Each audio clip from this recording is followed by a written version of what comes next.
जय श्री राधे कृष्ण। नमस्कार दर्शक बंधु, यही भिडियो रे आमे अगस्ट मासटी मिथुन राशि व्यक्ति मानक पई केमिति रहइबो ताहा देखिबा। या सहित अगस्ट मासरे मिथुन राशि रे ग्रहर स्थिति, पारिवारिक जीवन, स्वास्थ्य, चाकरी और कैरियर क्षेत्र, आर्थिक और व्यवसाय स्थिति, छात्र छात्री और शिक्षा आदि समस्त क्षेत्र विषय जानिबा। यह सहित यह मासर उपाय, समाधान तथा प्रतिकार विषय जानिबा। तेरे प्रत्येक दिन राशिफल सर्वप्रथम जानिबा पाई आम चैनल सह जोड़ी जातु। तेबे आसंतु जानिबा मिथुन राशि व्यक्ति विशेष मानक पई केमिति रहइबो अगस्ट मास। चलंतु सर्वप्रथम जानिबा अगस्ट मासरे मिथुन राशि व्यक्ति विशेष मानक पई ग्रह मानक स्थिति केमिति रहइबो। सूर्यदेव आपणकर तृतीय एवं चतुर्थ भाव में गोचर करिवे, तेबे यह आपणकर साहस बढ़ाइबे।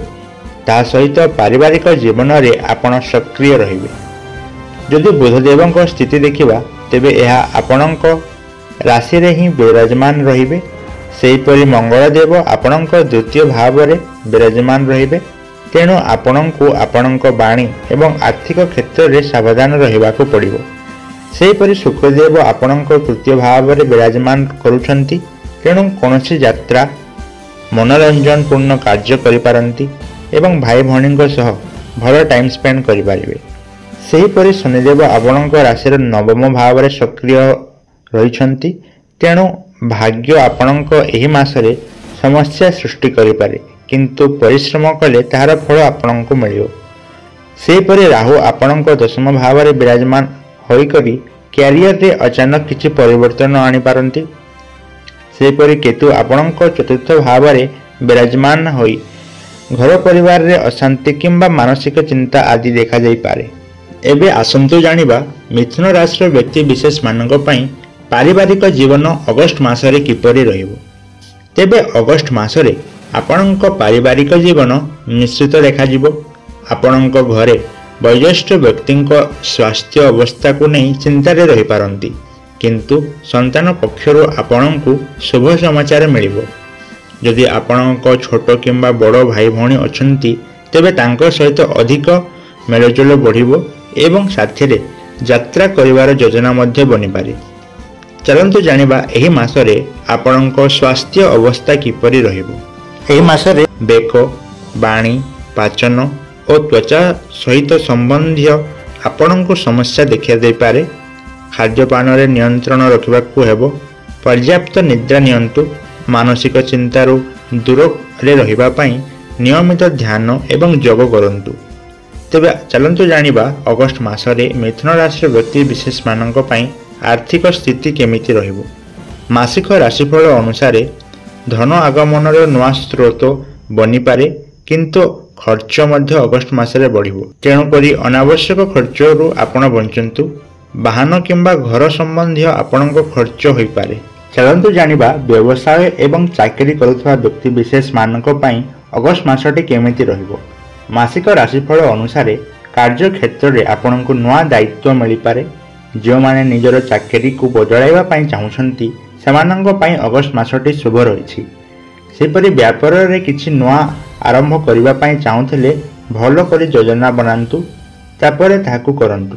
जो माने पार्टनरशिप रे व्यवसाय करुछंती सेमानंकु सतर्कता एवं सावधान रहिबाकू पड़िबो। चलंतु जानिबा शिक्षा एवं कैरियर क्षेत्र में अगस्ट मासटी केमिति रहिबो। छात्र छात्री मानक पई अगस्ट मासटी अनुकूल रहिबो। विशेषकर जो माने प्रतियोगिता परीक्षा पई पढ़ापढ़ी करुछंती तांको पढ़िबारे एकाग्रता बढ़िबो एवं रुचि मध्य बनिबो एवं आपणंकु आपणंक मार्ग रे सफलता मध्य प्राप्ति हेबो। तेबे उच्च शिक्षा पई इच्छुक छात्र छात्री माने आगको किछि पढ़िबा पई प्लानिंग करुतिले यह आपणंक पई शुभ रहिबो।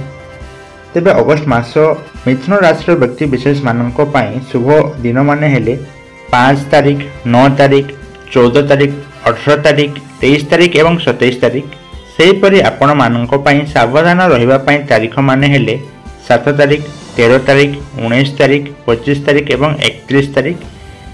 एही मासरे आपण मानक पई शुभ रंग हैला सबुज एवं आकाशी। एही मासरे आपण मानक पई शुभ संख्या माने हेले 5, 6 एवं 9।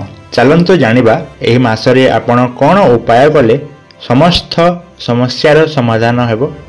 ମିଥୁନ ରାଶିର ମୁଖ୍ୟ ଗ୍ରହ ବୁଧ ଗ୍ରହ ହୋଇଥିବାରୁ ଏବଂ ବୁଧ ଆପଣଙ୍କ ରାଶିର ଦେବତା ହୋଇଥିବାରୁ ଆପଣ ବୁଧ ଗ୍ରହଙ୍କୁ ଆରାଧନା କରନ୍ତୁ କିମ୍ବା କୌଣସି ଆରାଧ୍ୟ ଦେବତା ଯେମିତି ବିଘ୍ନହର୍ତ୍ତା ଶ୍ରୀ ଗଣେଶ, ମା ଦୁର୍ଗା କିମ୍ବା ପ୍ରଭୁ ଶ୍ରୀ ହରି ନାରାୟଣଙ୍କୁ ପୂଜା ଅର୍ଚ୍ଚନା କରନ୍ତୁ। ଏହି ମାସରେ ସବୁଜ ରଙ୍ଗର ବସ୍ତ୍ର ପିନ୍ଧିବା ଆପଣଙ୍କ ପାଇଁ ଲାଭଜନକ ରହିବ। ଏହା ସହ ଗାଈକୁ ସବୁଜ ଘାସ ଖାଇବା ପାଇଁ ଦିଅନ୍ତୁ। ତେବେ ଏହି ମାସ ଆପଣଙ୍କ ପାଇଁ ଶୁଭ ରହିବ। ତେବେ ଏହି ମାସରେ ଆପଣମାନଙ୍କ ପାଇଁ ପ୍ରତିକାରଟି ହେଲା ଶୁକ୍ରବାର ଦିନ ବ୍ରହ୍ମ ମୁହୂର୍ତ୍ତରେ ଉଠି ସ୍ନାନ କରି ପୂଜା କରିବା ସ୍ଥାନକୁ ପବିତ୍ର କରି ମା ଦୁର୍ଗାଙ୍କୁ ବିଧିପୂର୍ବକ ପୂଜା ଅର୍ଚ୍ଚନା କରନ୍ତୁ। ମା ଦୁର୍ଗାଙ୍କ 108 ନାମ ଜପ କରନ୍ତୁ ଏବଂ ଅଗଷ୍ଟ ମାସର ଶେଷ ସପ୍ତାହରେ କନ୍ୟାମାନଙ୍କୁ ଭୋଜନ ନିଶ୍ଚିତ କରାନ୍ତୁ। ଏହା କରିବା ଦ୍ୱାରା ମା ଦୁର୍ଗାଙ୍କ ଆଶୀର୍ବାଦ ଆପଣଙ୍କ ଉପରେ ସଦା ବନି ରହିବ। ତେବେ ଏହା ଥିଲା ମିଥୁନ ରାଶିର ଅଗଷ୍ଟ ମାସର ମାସିକ ରାଶିଫଳ। ଏମିତି ପ୍ରତ୍ୟେକ ଦିନର ରାଶିଫଳ ସର୍ବପ୍ରଥମେ ଜାଣିବା ପାଇଁ ଆମ ଚ୍ୟାନେଲକୁ ସବସ୍କ୍ରାଇବ୍ କରନ୍ତୁ। ଧନ୍ୟବାଦ।